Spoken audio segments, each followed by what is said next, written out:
राष्ट्रिय स्वतन्त्र पार्टी संसद र सदनमा यसको विरोध गर्छ, प्रतिरोध गर्छ भन्न चाहन्छु। मन्दिरमा राखिएको जलहरी सम्बन्धमा कुरा उठाउँदा त्यसलाई रेकर्डबाट हटाइयो। संसदले त्यस विषयलाई ढाकछोप गर्न खोजेको सन्देश गएको छ। राष्ट्रिय स्वतन्त्र पार्टी यो संविधानभित्र रहेर हामीले गर्न सक्ने सम्पूर्ण विरोध र प्रतिरोध गर्नेछौँ भनी जानकारी गराउन चाहन्छु। सामान्य सभामुख महोदय, यो सानो कुरा होइन। त्रेतायुगमा रामहरूले ठोक्ने, यो कलियुगमा हरामहरूले ठोक्ने, त्यो युगदेखि यो युगसम्म राष्ट्रिय स्वतन्त्र पार्टीलाई त्यो सही हुने छैन। राष्ट्रिय स्वतन्त्र पार्टीले त्यसलाई स्वीकार्ने छैन। अपराधी सरह मात्र व्यवहार गर्ने हो भने यो समस्या बढिरहन्छ। त्यसको सही फल प्राप्त हुनु पर्यो।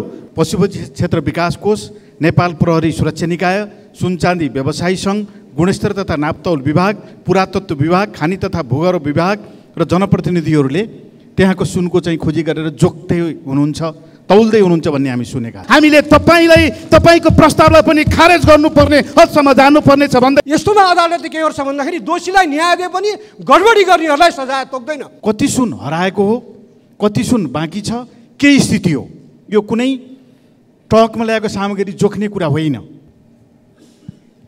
सम्मान्य सभामुख महोदय, नेपाल सरकारको आर्थिक वर्ष 2080-81 को नीति कार्यक्रम तथा बजेट प्रस्तुत गर्ने सिलसिलामा यही 2080 साल जेठ 15 गते माननीय अर्थमन्त्रीबाट जिल्ला निर्वाचन कार्यालयहरू खारिज गरी जिल्ला प्रशासन कार्यालय अन्तर्गत राख्ने व्यवस्था गरियो। सामान्य सभामुख मार्फत लोकतन्त्रमाथि भएको यो षड्यन्त्रको राष्ट्रिय स्वतन्त्र पार्टी घोर भर्त्सना गर्दछ। सामान्य सभामुख महोदय, यो राजनीतिक आन्दोलनले स्थापित गरेको व्यवस्था हो। यो व्यवस्थामाथि षड्यन्त्र गर्न पाइँदैन। स्वतन्त्र र संवैधानिक व्यवस्था भएको निर्वाचन आयोगलाई सरकारको सिडिओ कार्यालय मार्फत राख्नु यो राजनीतिक कुचेष्टा हो र यसले लोकतन्त्रलाई बलियो बनाउँदैन भन्ने हाम्रो ठम्याइ छ। यसले एकातिर जनताको मताधिकारलाई अप्ठ्यारोमा पार्छ भने अर्कोतिर स्वतन्त्र रूपमा जन्मेका राष्ट्रिय पार्टीहरूलाई राष्ट्रिय राजनीतिमा बन्देज लगाउने षड्यन्त्रपूर्वक खेल रचेको छ भन्ने हाम्रो ठम्याइ छ। म सम्मान्य सभामुख मार्फतलाई भन्न चाहन्छु, यो आजको सङ्घीय लोकतान्त्रिक व्यवस्था कुनै अमुक राजनीतिक पार्टीको सङ्घर्षले मात्रै आएको होइन। तमाम नेपाली जनताको विज्ञान चेतना र उहाँको सबैको ज्ञानले आएको यो व्यवस्था हो। यो व्यवस्थामाथि कुनै निश्चित राजनीतिक पार्टीको स्वार्थले यो राज्यका संवैधानिक निकायहरूमाथि यसरी हस्तक्षेप गरिन्छ भने राष्ट्रिय स्वतन्त्र पार्टीलाई त्यो सही हुने छैन। राष्ट्रिय स्वतन्त्र पार्टीले त्यसलाई स्वीकार्ने छैन। म सम्मान्य सभामुखज्यू मार्फत नेपाल सरकारलाई भन्न चाहन्छु, यो तपाईँको गल्ती, यो तपाईँको त्रुटिलाई सच्याउनुहोस्, यो निर्णयलाई खारेज गर्नुहोस्। यो निर्णयलाई खारेज गर्नुभयो भने यो लोकतान्त्रिक व्यवस्था सफल हुन्छ, यो व्यवस्था बलियो हुन्छ। अन्यथा यदि त्यसो गरिँदैन भने राष्ट्रिय स्वतन्त्र पार्टी यो संविधानभित्र रहेर हामीले गर्न सक्ने सम्पूर्ण विरोध र प्रतिरोध गर्नेछौँ भनी जानकारी गराउन चाहन्छु। सम्मान्य सभामुख महोदय, यो सानो कुरा होइन। लोकतन्त्रमा निर्वाचन मेरुदण्ड हो, लोकतन्त्रको मेरुदण्ड हो। जनताले आफ्नो स्वेच्छाले जनप्रतिनिधि छान्न पाउनुपर्ने यो अधिकारको सुनिश्चित गर्ने, मतदाताहरूको अद्यावधि गर्ने, निर्वाचनलाई निष्पक्ष र धाँधली बनाउने जिम्मेवारी पाएको संवैधानिक आयोगको जिल्ला निर्वाचन कार्यालयहरूलाई खारेज गर्ने सरकारको यो त्रुटि तत्काल सच्याइयोस्। अन्यथा राष्ट्रिय स्वतन्त्र पार्टी संसद र सदनमा यसको विरोध गर्छ, प्रतिरोध गर्छ भन्न चाहन्छु। अहिले संसदको बजेट अधिवेशन चलिरहेको छ। म सम्मान्य सभामुख मार्फत अर्थमन्त्रीलाई भन्न चाहन्छु, विनम्रताका साथ म भन्न चाहन्छु, यो निर्णयलाई खारेज गर्नुहोस्, यो निर्णय फिर्ता लिनुहोस्। अन्यथा हामीले तपाईँको प्रस्तावलाई पनि खारेज गर्नुपर्ने हदसम्म जानुपर्ने छ भन्दै म आफ्नो भनाइ यहीँ टुङ्ग्याउँछु। धन्यवाद। श्री रघुजी पन्त संक्षिप्तमा आफ्नो कुरा के छ राख्नुहोस्। सभामुख महोदय, सम्बुकको गल्ती केही पनि थिएन, तपस्या मात्रै गरेको थियो। तर तपस्या गरेकै कारणले त्रेतायुगमा रामको हातबाट सम्मुखले मारिनु पर्यो। हामी आज 21औं शताब्दीमा छौँ र बराबरीको यो युगमा प्रेम विवाह गरेकै कारणले दलितहरू जेलमा जान्छन्, मारिन्छन्। केही समय अगाडिको विभत्स घटना हामीलाई थाहा छँदैछ। भेरीको किनारमा भएको, भेरीमा मान्छेहरू खसेर मरेको ठुलो घटना। अहिले त्यस्तै घटना एउटा सप्तरीको गाउँमा भएको छ, जहाँ कि बबिता ईश्वर, सप्तरीको बबिता ईश्वर भन्ने केटीले 21 वर्ष पुगेदाखेरि मनोज राम भन्ने दलित केटासँग विवाह गरिन् र त्यो विवाह गरिएको केही समयपछि उनले गएर कपिल वस्तुको अदालतमा गएर जन्म दर्ता देखाएर दुवैजनाको उमेर 21 वर्ष छ भनेर कपिल वस्तुको अदालतमा विवाह दर्ता भयो। तर केटीको बाबुलाई त्यो कुरा मन परेन र उनले वडा अध्यक्षलाई भनेर केटीको उमेर घटाएर जन्मदर्ताको नयाँ नक्कली प्रमाणपत्र झिकेर र केटीको उमेर घटाएर नाबालिग बनाएर त्यो केटालाई पनि जेलमा राखेको छन्। त्यति मात्र होइन, केटाको नेपाल प्रहरीमा काम गर्ने दाजुलाई समेत त्यही अपहरण र शरीर बन्धकमा पोलेर जेलमा राखेको छन्। त्यो मुद्दा सप्तरीको अदालतले त्यसरी थुनामा पठाउनुभन्दा कपिलवस्तुको अदालतमा के फैसला भएको छ भनेर हेर्नु पर्छ कि पर्दैन? त्यहाँको प्रशासनको मात्र होइन, प्रहरीको मात्र होइन, जिल्ला अदालतले पनि फैसला गर्दाखेरि ध्यान नपुर्याएको देखियो। अब अहिले यो मुद्दा सर्वोच्चमा आइपुगेको छ। मैले भन्न खोजेको कुरा के भन्दाखेरि केही समय अगाडि 3-4 दिन अगाडि मात्रै सिराहामा एउटा दलित केटाले अर्को दलित केटीलाई प्रेम गरेर भगायो। दलित केटाको आमालाई अपहरण गरेर भगायो, थुनामा राखिसकेको थियो, अपहरण गरिसकेको थियो। तै प्रहरी प्रशासनले छिटै हस्तक्षेप गरेर आमालाई मुक्त गर्यो। 2 वर्ष अगाडि एकजना दलित केटी ज्योति पासवान भन्नेसँग एकजना ब्राह्मण केटाले प्रेम विवाह गरे, तर केही समयपछि छोड्दै केटीले आत्महत्या गरिन्। दलित केटाले उच्च जातको केटी ल्याउँदा पनि, दलित केटीले उच्च जातको केटासँग जाँदाखेरि पनि मारमा पर्नेको देखिन्छ भन्दाखेरि दलित देखिन्छ। त्यसैले हाम्रो एप्रोच गलत भयो, सभामुख भयो। यो खालि प्रशासनको मात्र होइन, हामी राजनीतिक पार्टीहरूले, काङ्ग्रेसले, एमाले, माओवादी जस्ता ठुला दलहरूले जनताको बिचमा सामाजिक चेतनाको काम गरेनौँ, समाजमा चेतनाको काम गरेनौँ र समाज रूपान्तरणको कुरा सरकार र प्रशासन मात्र भर पर्यौँ। त्यसले गर्दाखेरि समाजमा यो त बाहिर आएका केसहरू भए, यस्ता धेरै केसहरू छन्। त्यसैले आज प्रश्न उठेको छ, दलितले समान अधिकार कहिले पाउने? त्रेतायुगमा रामहरूले ठोक्ने, यो कलियुगमा हरामहरूले ठोक्ने, त्यो युगदेखि यो युगसम्म दलितहरू पीडितको पीडितै, मारिएकै, दमनमा परेकै। यो अहिलेको हाम्रो न्यायपूर्ण सामाजिक व्यवस्था अपनाएका छौँ, सबैलाई बराबरी अधिकार दिएका छौँ भन्ने हाम्रो संविधानले दिएको छ भनेर गर्व गर्ने हामीलाई यो सुहाएन। त्यसैले यो केटीले, जसको श्रीमान र जेठाजु जेलमा छन्, सर्वोच्च अदालतले फैसला पनि गर्ला, तर यस्ता विषयहरूमा सरकारको ध्यान जाओस्। यो प्रशासन र प्रहरीको बदमासी हो। र त्यो वडा अध्यक्षले त आज अर्को धम्की दिएर इन्टरभ्यू दिएर अखबारमा के भनेको छ भन्दा त्यो केटी नाबालिकै हो, जबकि उसैले नक्कली सर्टिफिकेट दिएको छ।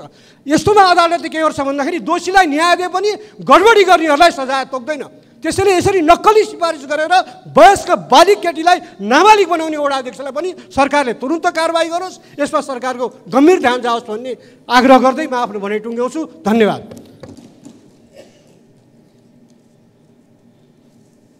ल, मान्य सदस्य दीपक गिरी, अरू मान्य सदस्यहरू आसन ग्रहण गरौँ। म समय दिन्छु। सामान्य सभामुखज्यू, मेरो गृह जिल्ला दाङमा 2 दिन अगाडि मात्र एउटा भयावह घटना घट्यो। चट्याङद्वारा 2टा किसान आफ्नो बाली नानी ल्याउन जाँदा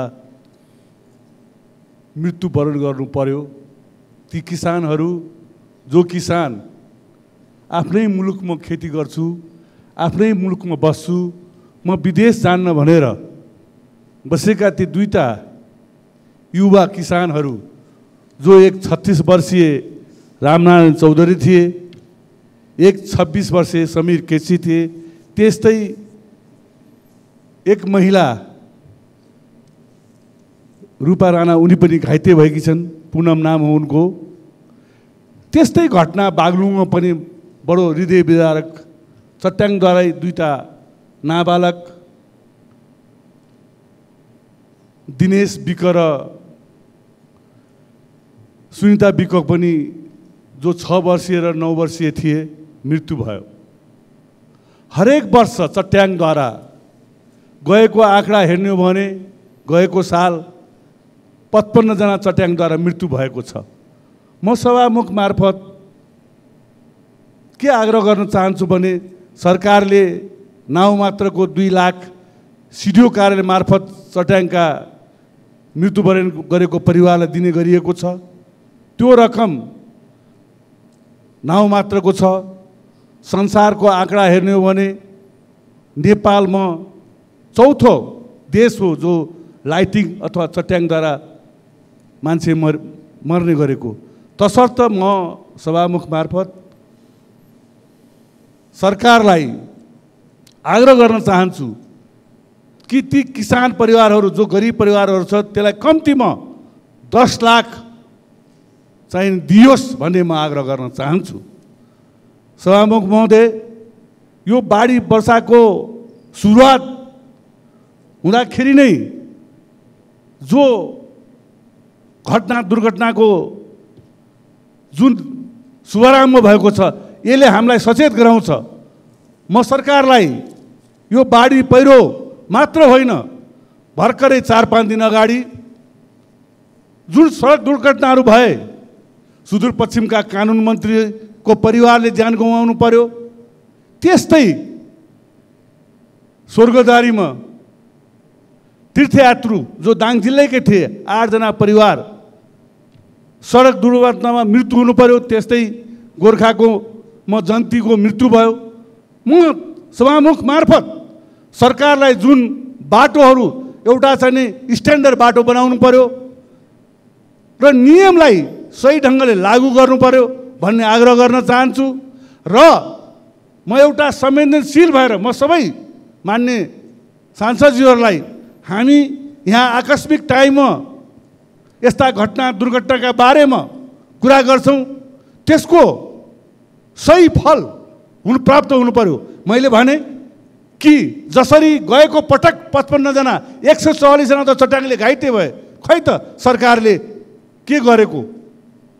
पार्लियामेन्टभित्र अहिले म देख्छु धेरै विद्यार्थीहरू यहाँ पार्लियामेन्टमा हेर्न आउँछन्, उपस्थित हुन्छन्, तर हाम्रो यो पारा देख्यो भने के सोच्लान्? म फेरि पनि आग्रह गर्न चाहन्छु कि चट्याङद्वारा दाङ जिल्लामा जुन 2 जना किसानहरू मैले अघि पनि भने पोइन्ट आउट गरे विदेश जान छोडेर उनीहरू बसे र आज मृत्युवरण गर्नु पर्यो र त्यो परिवारप्रति म संवेदना व्यक्त गर्दै मृत आत्मा श्रद्धाञ्जली व्यक्त गर्न चाहन्छु र हामी सांसदले भनेको कुरालाई लागू गर्न पनि आग्रह गर्न चाहन्छु, अनुरोध गर्न चाहन्छु। धन्यवाद। जय नेपाल। मान्य सदस्यहरू, अब शून्य समयको कार्यक्रम प्रारम्भ हुन्छ। शून्य समयमा बोल्न चाहनुहुने मान्य सदस्यहरूको लागि 1 मिनेटको समय निर्धारण गरिएको छ। सर्वप्रथम म मान्य सदस्य श्री ठाकुर प्रसाद गैरे।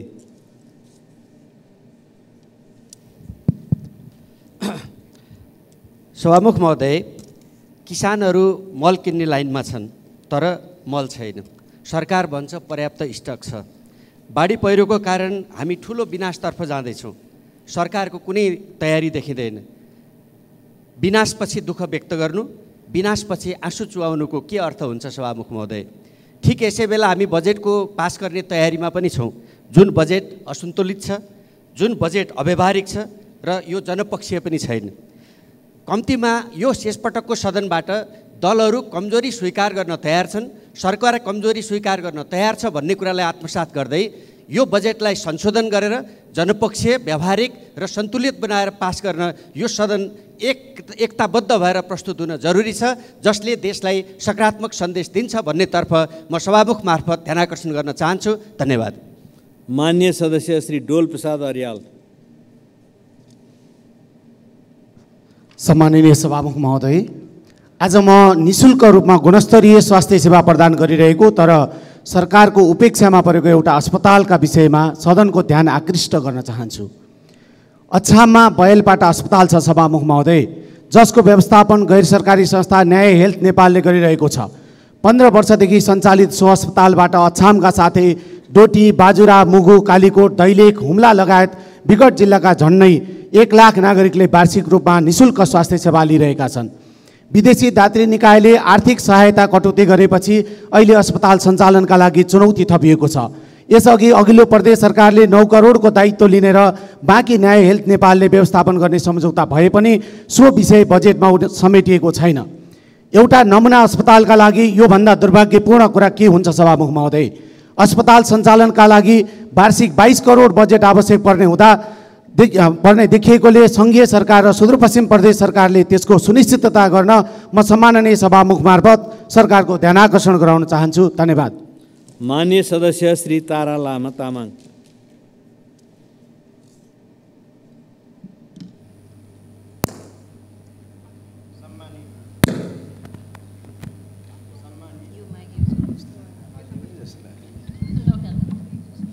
के सम्मानीय सभामुख महोदय, कञ्चनपुर जिल्लामा 2065 सालमा ठुलो बाढी आयो दोधा नदीमा, ठुलो धनधनको क्षति भयो। सम्माननीय राष्ट्रपति तत्कालीन रामवरण यादवज्यूले निरीक्षण पनि गर्नुभयो। आशा गर्यो जनताले अहिलेसम्म बाढीबाट विस्थापित जङ्गलको किनारमा बसेको राणा पहाडी बस्तीलाई व्यवस्थित गर्न सकेको छैन। बारम्बार आवाज उठाइयो, गरेको छैन। लालजाडी, बेलौरी र पुनर्वासको केही वाडाहरू पुरै डुबानमा पर्छन्। यसको संरक्षण बाढी पहिरोबाट पीडितहरूको लागि सरकारले उचित ध्यान दियोस् भन्ने माग राख्छु। साथै कति पटक उठाउनु पर्ने हो, कञ्चनपुरको आरक्षित पीडितहरू अहिले पनि काठमाडौँमा भौतारी राखेका छन्। सरकारले चासो दिएको छैन। यसतर्फ छिटो ध्यान जाओस् भन्ने माग राख्छु। धन्यवाद। माननीय सदस्य डाक्टर तोसीमा कार्की। सभामुख महोदय, आज अन्तर्राष्ट्रिय लागू पदार्थ तथा अवैध तस्करी विरुद्ध दिवस। मानिस पहिले, कलङ्क र भेदभाव रोकौँ, रोकथामलाई बलियो बनाऊ भन्ने नाराका साथ मनाइरहँदा आत्मसमीक्षा जरुरी छ। सन् 2021 मा करिब 1,30,000 लागू औषध प्रयोगकर्ता रहेको तथ्याङ्क छ। 2007 को भन्दा यो 2 गुणा बढी हो।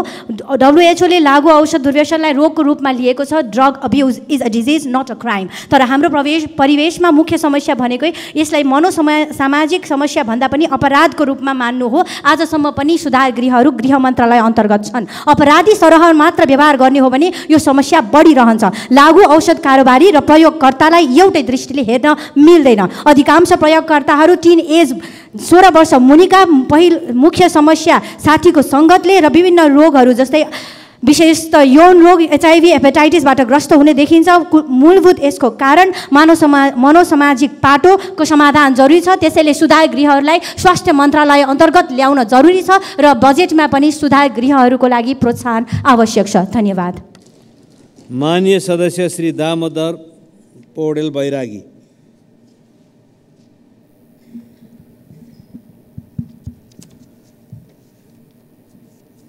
सम्मानित सभामुख महोदय, म आज पर्यटन मन्त्रालय र सँग सम्बन्धित संस्कृति मन्त्रालयसँग सम्बन्धित विषयमा केन्द्रित हुन चाहन्छु।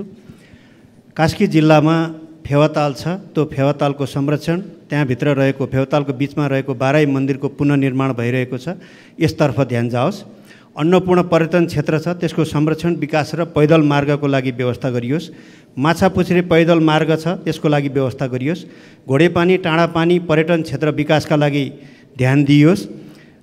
माछापुछ्रे 2 रहेको तातोपानी कुण्डको संरक्षण गर्ने व्यवस्था गरियोस्। विन्ध्यवासिनी मन्दिर, थाप्लेको भूमिस्थान, शीतल गुफा, कान्छी बराह, गाईघाट, अकला, सुतेका बुद्ध, नारायण थान, धर्मशिला बुद्ध विहार, मेश्रम बराह, कश्यप धाम, कास्कीकोट दरबार, तातोपानी कुण्ड र घलेखल्क तारा हिल, खुमै डाँडा, धिताल अस्ताम, लुवाङ कोलेली, ठुला खर्क, सराङकोट, पुम्दीकोट, शान्ति स्तूपा जस्ता महत्त्वपूर्ण क्षेत्रहरू त्यहाँ छन्। तर माननीय सदस्य श्री दिनेश कुमार यादव।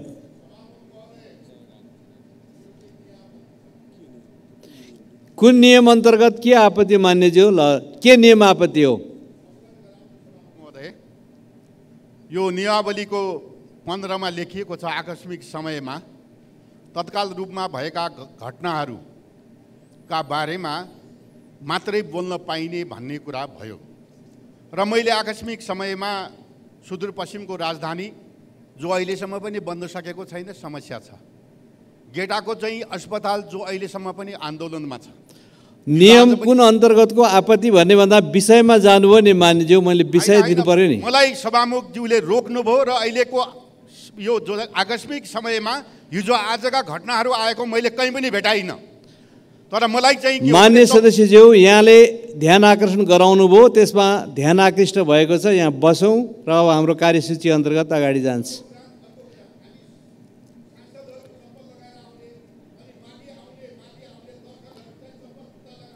मान्य सदस्यहरू आसन ग्रहण गरौँ।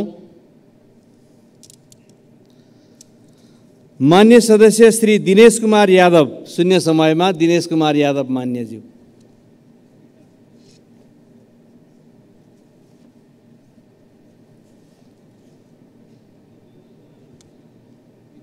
मान्य सदस्य दिनेश कुमार यादव, मान्य सदस्य श्री दिनेश कुमार यादव, मान्य सदस्य श्री दिलेन्द्र प्रसाद बडु। सम्माननीय सभामुख महोदय, गत वर्ष भाद्र 24 गते आएको बाढी र पहिरोको कारण दार्चुला तिङ्कर सडक खण्ड र सो खण्डमा पर्ने लास्कुगाड र नेजङगाड दुईवटा पुलहरू बगाएको र हालसम्म पनि पुलहरू नबनेका कारण यस वर्षको बर्सातमा पुनः अब दुहु र ब्यास गाउँपालिकाको लगायत ठुलो भेग अब सदरमुकामबाट सम्पर्क विच्छेद हुन गएको छ, यातायात अवरुद्ध भएको छ। त्यसकारण तत्काल ती दुवै खोलाहरूमा बेली ब्रिजको व्यवस्था सरकारले गरोस्, म यो माग गर्न चाहन्छु। र त्यस्तै दार्चुला जिल्लाको उत्तरी भेगमा पर्ने तिङ्कर नाका गत 5 वर्षदेखि अवरुद्ध भएका कारण व्यापार त अवरुद्ध रह्यो नै, ठुलो सङ्ख्यामा रोजगारी पनि गुमेको अवस्था छ। त त्यो नाका खोल्नका निमित्त पनि प्रभावकारी कूटनीतिक पहल सरकारले गरोस् भन्नेमा ध्यान राख्न गर्न चाहन्छु। हस्, धन्यवाद। मान्य सदस्य श्री दुर्गा राई।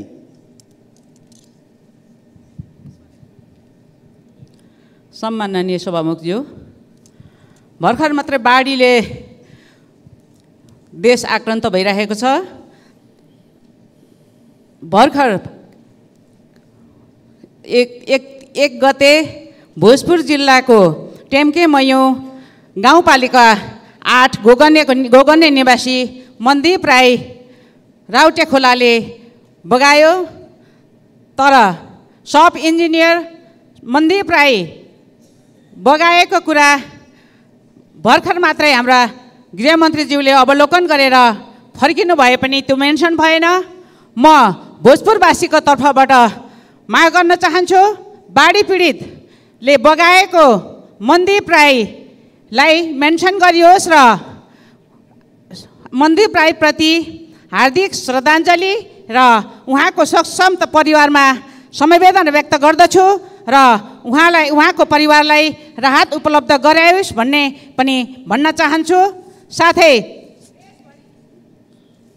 मान्य सदस्य श्री देवेन्द्र पौडेल। सम्माननीय सभामुख महोदय, पशुपतिनाथ मन्दिर परिसरको गर्भगृहमा रहेको जलहरीको बारेमा यो सदनमा निकै चर्चा भयो। आज पनि देशका प्रमुख मिडियाहरूमा यो बारेमा प्रश्न उठेको छ र म सम्माननीय सभामुख महोदय मार्फत के भन्न चाहन्छु भनेदेखि भएको के हो त्यहाँ। आज पशुपति क्षेत्र विकास कोष, नेपाल प्रहरी सुरक्षा निकाय, सुनचाँदी व्यवसायी सङ्घ, गुणस्तर तथा नापतौल विभाग, पुरातत्व विभाग, खानी तथा भूगर्भ विभाग र जनप्रतिनिधिहरूले त्यहाँको सुनको चाहिँ खोजी गरेर जोख्दै हुनुहुन्छ, तौल्दै हुनुहुन्छ भन्ने हामी सुनेका छौँ। सम्माननीय सभामुख महोदय मार्फत कति सुन हराएको हो, कति सुन बाँकी छ, के स्थिति हो, यो कुनै ट्रकमा ल्याएको सामग्री जोख्ने कुरा होइन। यो कुरा सत्य तथ्य सदनमा गम्भीरतापूर्वक विषय उठेको हुँदाखेरि यो सम्मानित सदनमा सत्य तथ्य जानकारी गराउनको निम्ति सम्मानीय सभामुख महोदय मार्फत सम्बन्ध निकायलाई म विशेष अनुरोध गर्न चाहन्छु। धन्यवाद। माननीय सदस्य श्री धवल शमशेर जबरा। सम्मान्य सभामुख महोदय, कतिचोटि यो कुरा सदनमा भन्ने गर्मीको याम छ, नेपालगञ्जमा लोड सेडिङ भएर मान्छे आफत विपदमा परिरहेको छन्, त्यसलाई तुरुन्त सुधार गर्न लाउनु पर्यो। अर्को कुरा, यो नेपालगञ्ज दिल्ली फ्लाइटको लागि भारतीय पक्ष सकारात्मक छन्, तर हाम्रो पक्षले अहिलेसम्म ध्यान दिएको छैन। एउटा रुट खोलेपछि बिस्तारै अरू रुटहरू पनि खोल्दै जान्छ सभामुख महोदय। र तेस्रो कुरा, यो चिकित्सा शिक्षा आयोगले जो MBBS र MBBS भन्दा माथि हेर्न पर्ने हो, उनले PCL नर्सिङलाई तहस नहस बनाएर एडमिसन रोकेको छ र त्यस कारणले छिमेकी राष्ट्रमा बर्डरभरि 157वटा PCL नर्सिङ स्कुलहरू कलेजहरू खुलेको छ।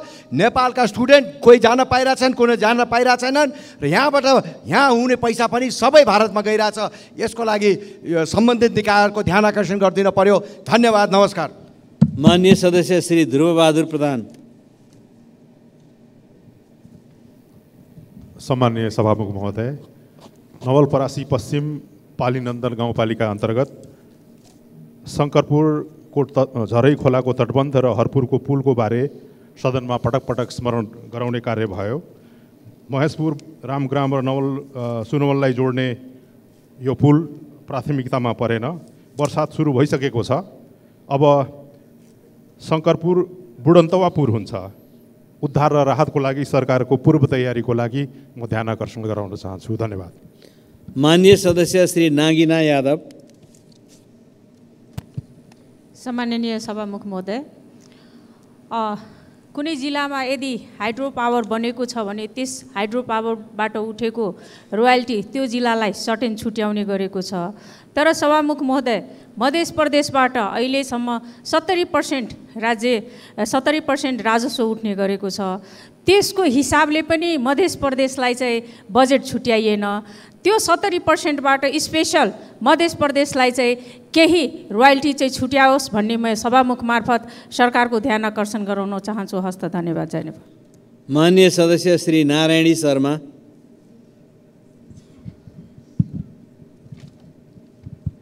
सम्माननीय सभामुख महोदय, प्राकृतिक प्रकोप परि दाङको दङ्गी सरङ र बागलुङमा परेको चट्याङ मृत्यु हुनेहरूमा भावपूर्ण श्रद्धाञ्जली गर्न चाहन्छु र घाइतेप्रति शीघ्र स्वास्थ्य लाभको कामना। भारतसँग जोडिएको सीमा दाङको गढवा गाउँपालिका वडा नम्बर 8 खबरी नाकामा रहेको 48 नम्बरको सीमा स्तम्भ खबरी खोलाले बगाएको वर्षौँ भइसकेको छ। पुनःस्थापना अहिलेसम्म भएको छैन। त्यसै गरी दाङको राजपुर गाउँपालिका वडा नम्बर 7 भौवा नाका स्थानीय नाकावासीहरूले सिमलको बोटलाई सीमा मानि त्यही आधार स्तम्भ मानेर अहिलेसम्म सीमाको रूपमा बुझिराखेका छन् र नेपाल भारत सीमा छुट्याउँदै आएका छन्। दाङको सीमा स्तम्भहरू निकै जीर्ण अवस्थामा छन्। 37वटा मुख्य सीमा र 40वटा सहायक स्तम्भ छन्।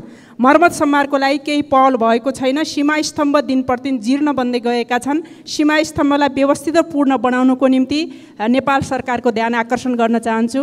हस्त अभिवादन। माननीय सदस्य श्री निर्मला कोइराला।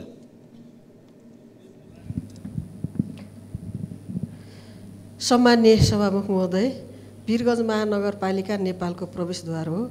आन्तरिक राजस्वमा झन्डै 40% योगदान दिँदै आएको छ। सभामुख महोदय, आर्थिक राजधानीको उपमा दिए पनि सङ्घीय सरकारले वीरगञ्जको पूर्वाधार आर्थिक क्षेत्रको विकासमा कुनै ध्यान दिएको छैन। सभामुख महोदय, सीमा क्षेत्रमा रहेको वीरगञ्ज सीमा व्यवस्थित छैन। त्यसैले विशेष आर्थिक क्षेत्र घोषणा गर्नको लागि सभामुख मार्फत म सम्बन्धित निकायको ध्यान आकर्षण गराउन चाहन्छु। धन्यवाद। माननीय सदस्य श्री निशा डाङ्गी। सम्माननीय सभामुख महोदय, मेची प्रादेशिक अस्पतालको नयाँ भवन लापरवाहीपूर्ण तरिकाले बनाइएको छ भनेर चर्को आवाज उठाइरहँदा पनि बेवास्ता गरियो र केही दिन अगाडि मात्र प्रदेशलाई समेत थाहा नदिइकन अस्पताल प्रशासनलाई नयाँ भवन हस्तान्तरण गरियो। गुपचुप रूपमा हस्तान्तरण गरिएको नयाँ भवन नै जीर्ण अवस्थामा रहेपछि स्थानीयहरूले दबाब दिएपछि अस्पतालले बाध्य भएर हस्तान्तरण गरिसकेको 4 दिनपछि हस्तान्तरण पुनः फिर्ता गर्यो। सभामुख महोदय, यो त एउटा उदाहरण मात्र हो। देशभरि यस्ता सयौँको सङ्ख्यामा सरकारी भवनहरू बनिराखेका छन्। कति त सरकारलाई अत्तो पत्तो समेत हुँदैन कस्तो भवन बनिराखेको छ भनेर। जस्तै गोदावरीको अन्तर्राष्ट्रिय भवनको छाना चुइएको, बुटवलको प्रदर्शनी केन्द्र कसले सञ्चालन गर्ने टुङ्गो नलागेको जस्ता यस्ता कुराहरू देशभरि रहेका छन्। सभामुख महोदय, सरकारी भवन बनिसकेपछि सम्बन्धित निकायलाई हस्तान्तरण गर्नु अगाडि भवन कस्तो बनेको छ भनेर स्थानीय सहितको संलग्नतामा अनुगमन गरेर मात्र हस्तान्तरण गरिनुपर्छ र यसरी लापरवाही तरिकाले सरकारी भवन बनाउने कम्पनीहरूलाई कालो सूचीमा राख्ने मात्र होइन, खारेज गर्नका लागि सम्बन्धित निकायको ध्यान आकर्षण गराउनु। माननीय सदस्य श्री पुष्पबहादुर शाह। सम्माननीय सभामुख महोदय, अन्तर प्रदेश जोड्ने रणनीति महत्त्वको 2028 सालबाट सुरुवात भएको कर्णाली चिसापानी मङ्गलसेन बढीमालीका अछाम सुर्खेत जोड्ने सडक अन्तर्गतको जङ्गलघाटमा पक्की पुल निर्माणको ठेक्का लागिसकेको, पुल निर्माणको कार्य थालनी हुने बेला हाल सोही क्षेत्रमा निर्माण हुन लागेको बेतन कर्णाली हाइड्रो पावरका कारण उक्त जङ्गलघाटको पक्की पुल डुबान क्षेत्रमा पर्ने भनी पुलको निर्माण कार्यमा अवरोध सिर्जना भएको, सर्वे नाप नक्सा भएको स्थान जङ्गलघाटमा नै पुलको निर्माण कार्य अघि बढाइनुपर्छ भन्दै अछाम सुर्खेतका आम जनताले खबरदारी गरिरहेको अवस्थामा पुलको निर्माण कार्य रोकिन गएमा बेतान कर्णाली हाइड्रो निर्माण कार्यमा समेत अवरोध देखिने भएकाले लामो समयदेखि जनताको माग रहेको छोटो दूरीको सडक अन्तर्गत जङ्गलघाटको पक्की पुल यथास्थानमा नै निर्माण गर्न अगाडि बढाइनुपर्छ र प्राविधिक समस्याको समाधान गरी सभामुखज्यू मार्फत भौतिक पूर्वाधार तथा यातायात मन्त्रालय र सम्बन्धित निकायको ध्यान आकर्षण गराउन चाहन्छु। धन्यवाद। माननीय सदस्य श्री प्रतिमा गौतम।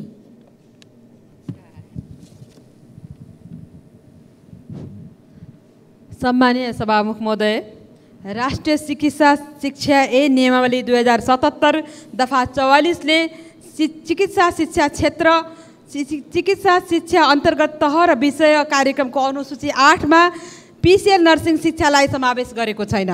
त्यसको अर्थ पिसिएल नर्सिङ शिक्षा राष्ट्रिय चिकित्सा शिक्षा ऐनले चिन्दैन र त्यो सिटिभिटी ऐन 2045 अनुसार नै सञ्चालन हुन्छ। विगत 2 वर्षदेखि पिसिएल नर्सिङको भर्ना प्रक्रिया अवरुद्ध भएको छ। सो भर्ना अगाडि बढाउन सिटिभिटीलाई कसले र किन रोकेको छ? सभामुख महोदय, परिषदको अध्यक्ष स्वयं शिक्षा मन्त्री ज्यू नै हुनुहुन्छ। त्यसकारणले यस सम्मान्य सदनमा यसको जवाब गराउनको लागि म सभामुख मार्फत शिक्षा मन्त्रीज्यूलाई आग्रह गर्न चाहन्छु। धन्यवाद। माननीय सदस्य श्री प्रतीक्षा तिवारी।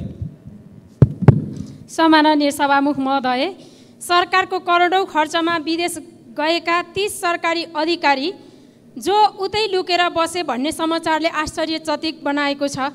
राज्यले विज्ञ जनशक्ति उत्पादनका लागि करोडौँ रकम खर्च गरेर कर्मचारीलाई विदेश अध्ययनका लागि पठाउने गर्दछ। त्यहाँ पढेको शिक्षा र सिकाइलाई नेपालमा प्रयोग गर्ने उद्देश्य सरकारले राखे पनि धेरैजसो सरकारी कर्मचारी अधिकृतहरू छात्रवृत्तिको दुरुपयोग गरेर नेपाल नफर्कने गरेका छन्। 30 जना मध्ये 18 जना कृषि मन्त्रालयका छन् भने बाँकी शहरी विकास, अर्थ र उद्योग मन्त्रालय अन्तर्गतका छन्। राज्यले लगानी गरेको करोडौँ रकम असुल गरी सदुपयोग गर्न सभामुख महोदय मार्फत नेपाल सरकार र सम्बन्धित मन्त्रालयको ध्यान आकर्षण गराउन चाहन्छु। धन्यवाद। माननीय सदस्य श्री प्रदीप पौड्याल।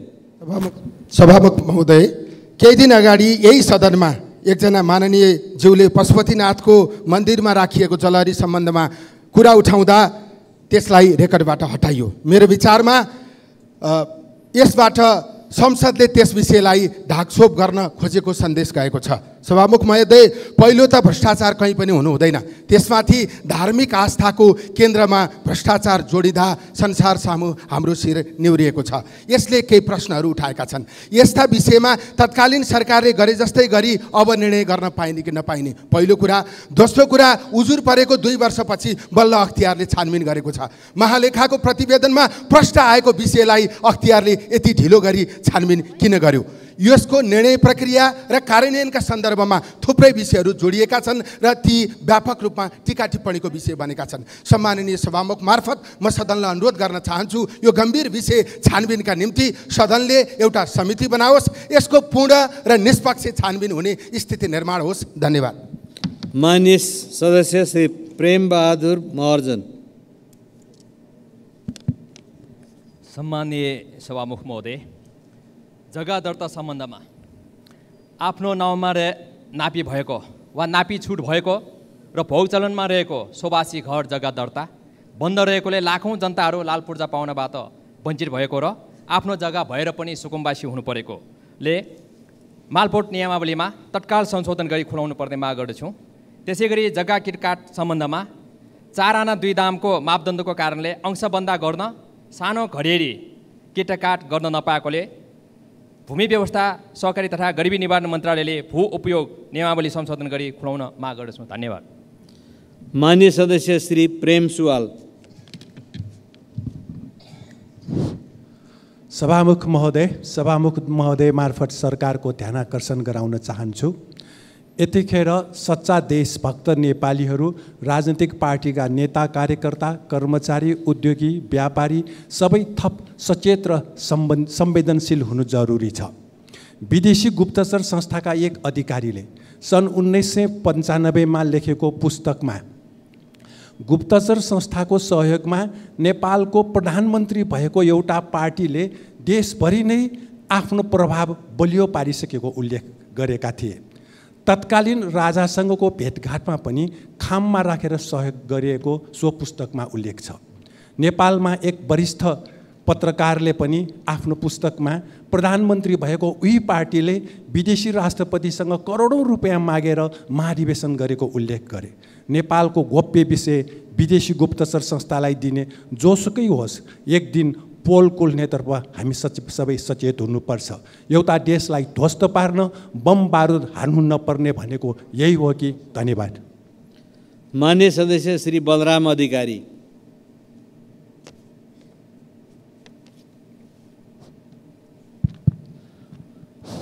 सभामुख महोदय, प्रधानमन्त्रीज्यूले 8 गतेको प्रश्नोत्तर कार्यक्रममा 71,000 मेट्रिक टन खाद मौजात छ, 45,000 मेट्रिक टन भारतको कलकत्ताबाट आउँदैछ, मलखादको समस्या हुँदैन भन्नुभएको थियो। किसानहरू खेतमा रोपाइँमा छन्, खाद नपाएर तडपिरहेका छन्, नारा जुलुस गर्ने, कृषि सामग्री संस्थान घेराउ गर्ने तयारी गरिरहेका छन्। भारतबाट चोरी निकासी बढेको छ, तस्करहरूलाई फाइदा भएको छ। तौलिया कृषि सामग्री संस्थानका प्रमुख नरहरि पोखरेललाई सोद्धा 1/3 जनताले पनि अहिलेको मौदा खादले पुग्दैन, खाद पाउन सक्ने अवस्था छैन भन्नुहुन्छ। प्रत्येक पालिकामा पालिकाको सिफारिसमा सहकारीले लान्छन्, सहकारी सदस्यलाई नि पुग्दैन, अरूले पाउने कुरै भएन भन्नुहुन्छ।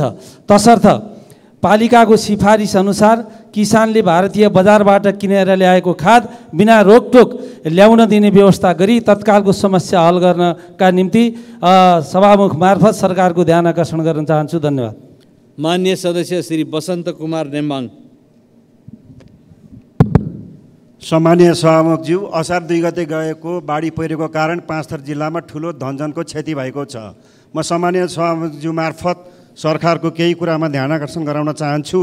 मृतक परिवारलाई तत्काल क्षतिपूर्ति रकम घोषणा गरेर उपलब्ध गराइयोस्।